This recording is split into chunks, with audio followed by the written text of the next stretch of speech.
Ramificaciones de la asfixia. Audio número 3. 5. Cuando el aliento se entrega a otros usos.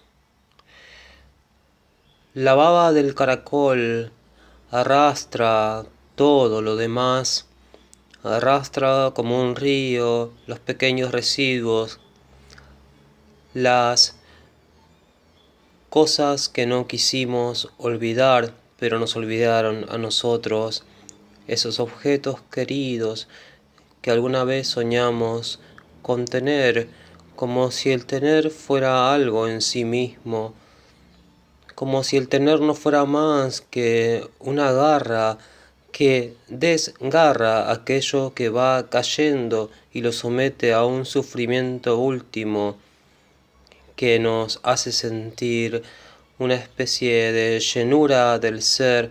Nos llenamos, afilamos nuestras uñas todos los días, las limamos.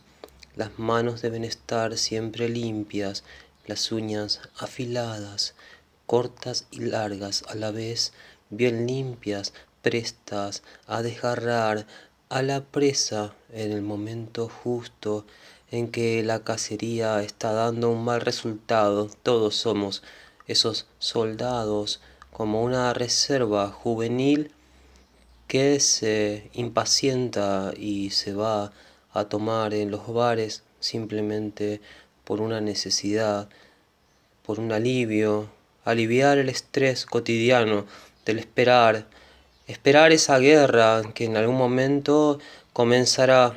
Y cuando comience, oh Dios, ¿quién podrá librarnos de esto? La baba del caracol que ahora entre los dedos también comienza a dibujar otras cosas distintas. Desvío del camino.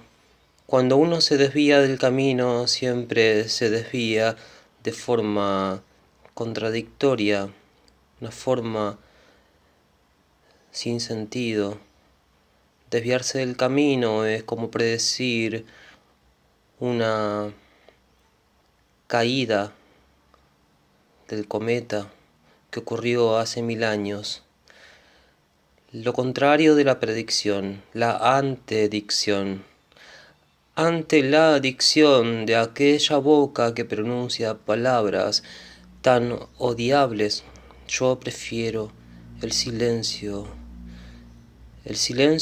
de un cobarde con conciencia, el silencio de una lápida que ya fue escrita hace tanto tiempo, cuyas letras se borran siempre con cada lluvia que atraviesa estos campos, asumiendo las responsabilidades que corresponden a la ensoñación propia de alguien que pretende elevarse como un globo aerostático a través del cielo, sin destino, sin saber a dónde va ni dónde caerá. Cualquier tormenta lo derribaría, cualquier tormenta haría que se rinda ante la tierra, ese imán insoportable que es la tierra. Un imán ambicioso, quiere todo, lo quiere todo para sí. De allí heredamos nosotros la ambición por la posesión. El planeta y su campo gravitatorio, el planeta y su peso específico de cada uno de sus elementos, el planeta y sus contrincantes que intentan devorarlo de una vez por todas, reconstruirlo, reafirmarlo, reivindicando los principios esenciales de alguien que se ha posado sobre los hombros de Dios y ha saltado a la piscina de un trampolín tan alto del que nunca nadie se había atrevido a saltar. Pero este ser lo ha logrado.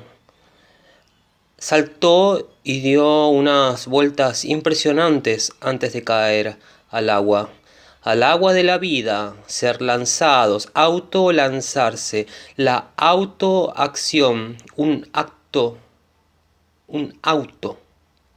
un acto de primacía por sobre todo lo demás, la valentía, el espectáculo, la acrobacia, la contorsión del cuerpo y la contorsión espiritual, la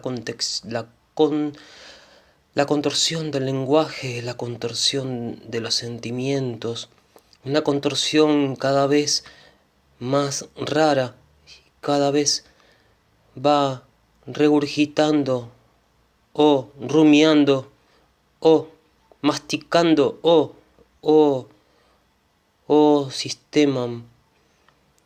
sistema que atraviesa todo, metamorfosis, metabolismo, metástasis, la metástasis de este goce que se celebra cada vez que yo miro al cielo como pronunciando con la mirada unas palabras, una completa monstruosidad, asquerosa, absurda, hablar con los ojos, ya no tocar con los ojos, ya no oler con los ojos, ya no escuchar con los ojos, sino hablar con los ojos.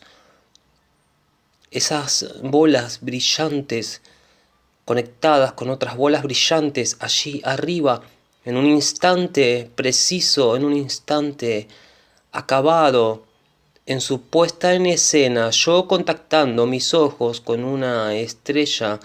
Quiero estar así por siempre, oh amante del silencio, oh amante del claro sonido de las esferas que alguna vez retumbará con tanta fuerza, que terminará por lograr su cometido.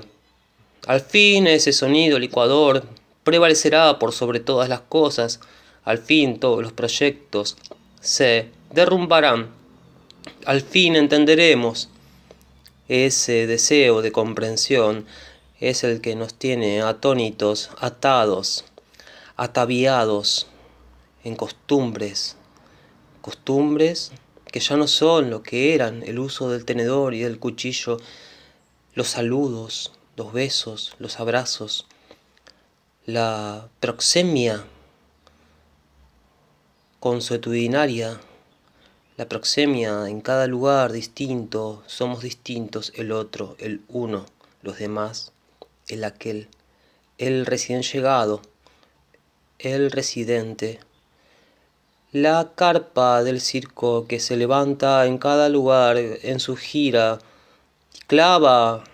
se clava unos 5 metros por debajo del suelo, ese suelo que contenía túneles de topos que ahora se ven violados en su propia casa. Los topos han sido violados por esa estaca. Algunos mueren, otros están heridos. Una gran orgía se produce cuando se instala un circo en un baldío.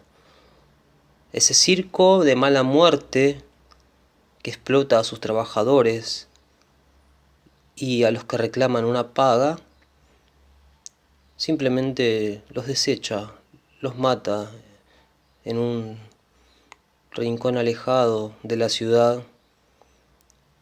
Y después va a los programas de televisión, el dueño del circo, y habla de todo lo que promete ese espectáculo magnificente.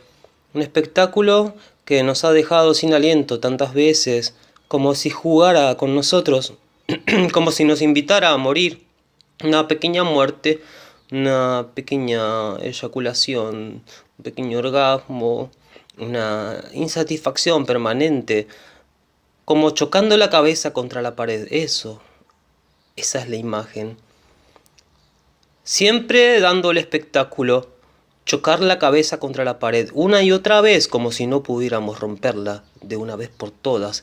Así persistimos en esta imagen. Somos la imagen de la imagen que refleja una imagen mirada al espejo,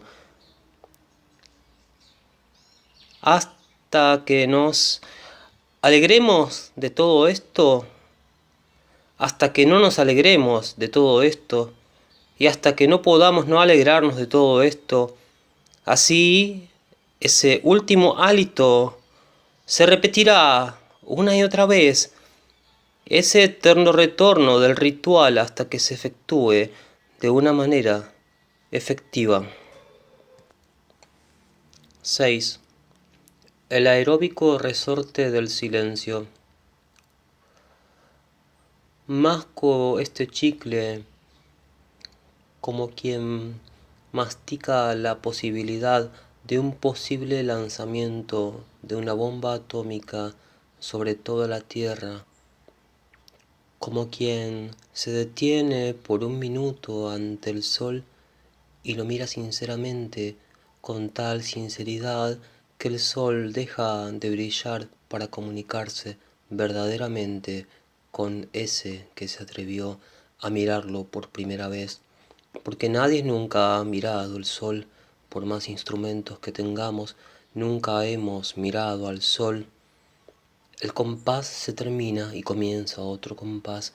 El tempo va cambiando su dinámica. El tempo tiene sus nombres. El tempo es otra cosa distinta al tiempo.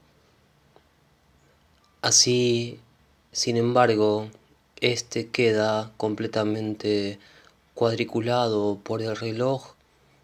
El reloj se superpone con el tempo musical y lo somete a sus alambres, lo somete a sus ataduras, ataduras que son la misma muerte en persona, ataduras de secuestrado, un trapo en la boca para que no grite, las manos sangrantes de tan ajustadas que están esas cuerdas, la silla toda cagada y meada y los pies, los tobillos hinchados, la nariz sangrando por los golpes para que confiese, pero no confiesa, no va a confesar. El tempo musical no va a confesar, es un gran militante, es el mejor de todos. No va a delatar a sus compañeros, no dará ninguna información precisa. Está entregado ya, está dispuesto a morir por la causa. Esa causa desconocida que quienes lo han secuestrado desconocen, porque no entienden de qué se trata, porque viven en ese reloj, viven mareados, borrachos. El tiempo es una gran borrachera, las vueltas y vueltas y vueltas, la confusión de las medidas precisas, sin ninguna variación, completamente sin la fórmula de la belleza. Carece el reloj de toda fórmula de la belleza. Carece de todo movimiento de vida. Simplemente sería como el mal venido a la tierra si es que nosotros nos posicionáramos desde un lugar maniquio. El reloj sería el mal, nosotros seríamos el bien. Debemos combatir contra esa basura humana que es el reloj. Deberíamos combatir porque en nuestro interior está el bien, lo bello. Y el mal viene de afuera. El mal es ese extranjero que arriba a nuestras tierras y pretende ahora colocarse como uno más de nosotros, pero no es uno más. Es un simple emigrante, inmigrante, migrante, que ha venido casi a cagarnos la vida. ¿Ha venido aquí para qué? ¿Por qué si en su imposibilidad de vivir no puede dar su mejor proyecto, elige venir aquí? No puede ser eso. Imposible. Estamos todos descolocados. ¿Acaso este reloj nos ha hecho tantas veces sonar su segundero que nos ha hecho picadillo el cerebro? ¿Tan tontos somos? ¿No entendemos la dinámica social? ¿Por qué queremos tanto hablar de política? ¿Por qué se habla tanto de la sociología, de cosas que antes no existían? Y cuando no existían era todo más real. Había guerras verdaderas, ahora las guerras se producen a distancia y ya ni siquiera se llaman guerras. Y ya las muertes, que son cada vez más numerosas, son menos significativas porque la población de la Tierra va creciendo en tal medida que los muertos dejan de ser lo que antes eran. Los muertos de la peste negra fueron verdaderamente significativos para la sociedad, pero hoy en día esa misma cantidad de muertos no significa prácticamente nada. No hay ninguna ofensa en que haya tantos muertos. Podrían morir hoy mismo 10 millones de personas y no pasaría nada. La Tierra seguiría funcionando, el sistema seguiría funcionando.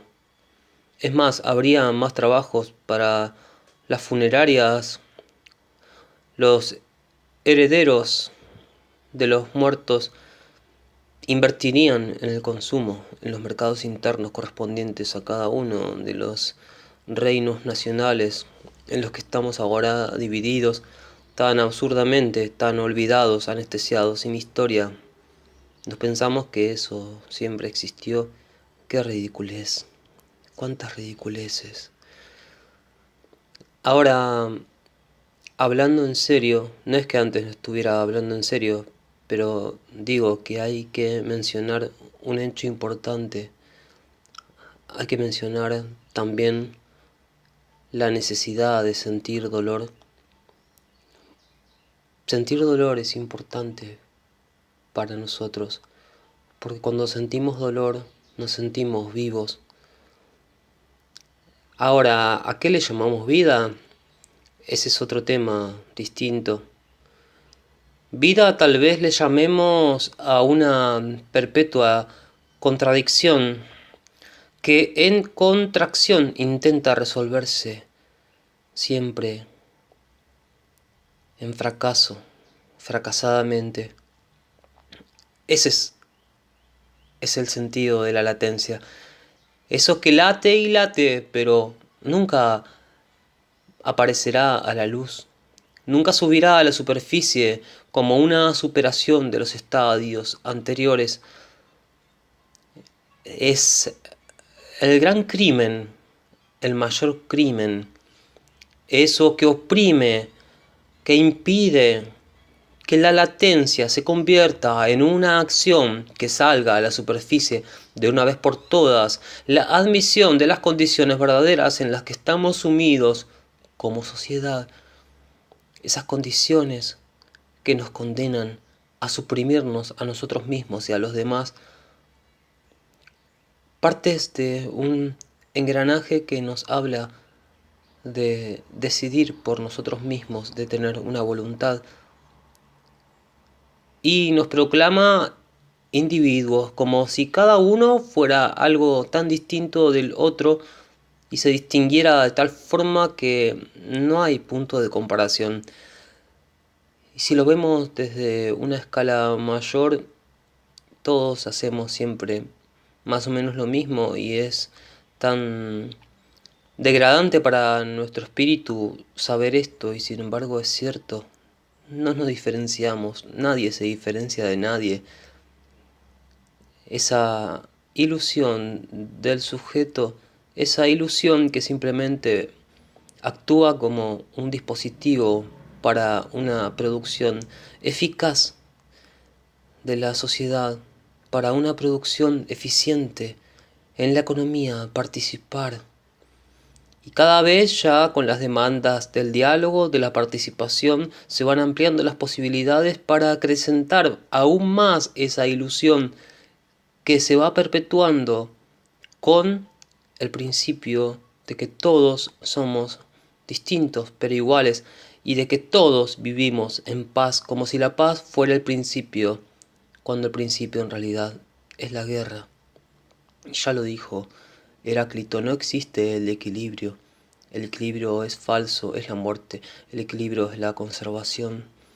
Esto no sé si lo dijo o no lo dijo, pero se desprende de sus palabras. La vida es una lucha perpetua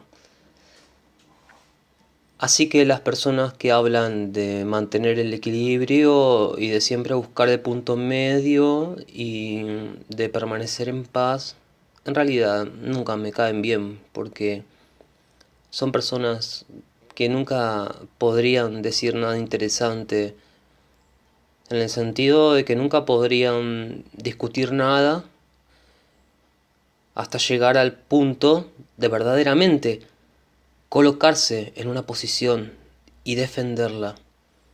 Simplemente intentarían generar una mediación, generar un espacio de diálogo donde se generara un consenso.